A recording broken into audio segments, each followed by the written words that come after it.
بسم اللہ الرحمن الرحیم۔ السلام علیکم ورحمۃ اللہ وبرکاتہ۔ آج ہم قرآن حکیم کی روشنی سے کچھ لفظ آیاتوں کے شیئر کرتے ہیں تاکہ امان کی تازگی ہو اور اللہ تبارک و تعالی ہمارے امانوں کو روشن کرے، آمین اللہم آمین۔ سورۃ بقرہ میں فرماتے ہیں رب تعالیٰ، تم مجھے یاد کیا کرو، میں تمہیں یاد کیا کروں گا، میرا احسان مانتے رہنا اور ناشکری نہ کرنا۔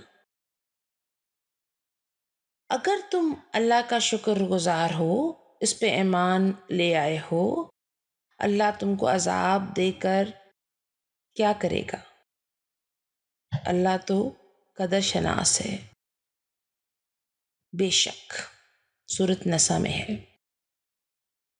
اور جب تمہارے پروردگار نے تم کو آگاہ کیا کہ اگر شکر کرو گے تو میں تمہیں زیادہ دوں گا، اور اگر ناشکری کرو گے تو یاد رکھو میرا عذاب بھی سخت ہے۔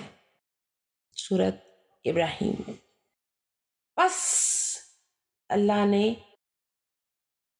جو تم کو حلال رزق دیا ہے اسے کھاؤ، اللہ کی نعمتوں کا شکر ادا کرو اگر اسی کی عبادت کرتے ہو۔ اللہ تبارک و تعالی رحیم و کریم ہے، شان والا ہے، جل جلال ہے، ذوالجلال والاکرام ہے۔ یقین جانے وہ تو گمان پہ بھی بے انتہا عطا کرتا ہے۔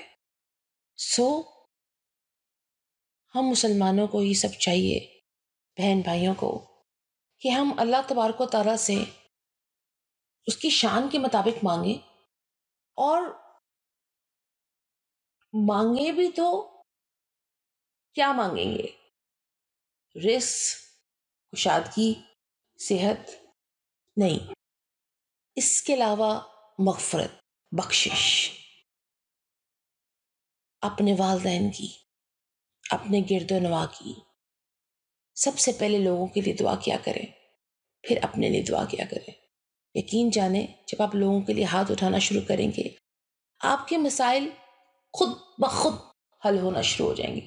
اللہ تبارک و تعالیٰ آپ کے مسائل خود بخود حل کرے گا، کیونکہ اللہ تبارک و تعالیٰ رحیم ہے۔ جب کوئی اشرف المخلوقات انسان دوسروں کے لیے دعا گو ہوتا ہے، اللہ تبارک و تعالیٰ اپنے فرشتوں کو اس بندے کے لیے رحمتوں کے لیے بھیج دیتا ہے۔ ہم آئندہ سے لوگوں کے لیے پہلے دعا کریں گے، پھر ان کے توسط سے، ان کے طفیل سے اپنے لیے مانگیں گے۔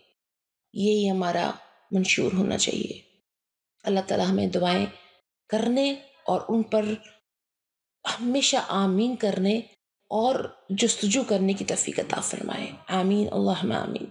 ربنا آتنا فی الدنیا حسنۃ وفی الآخرۃ حسنۃ وقنا عذاب النار۔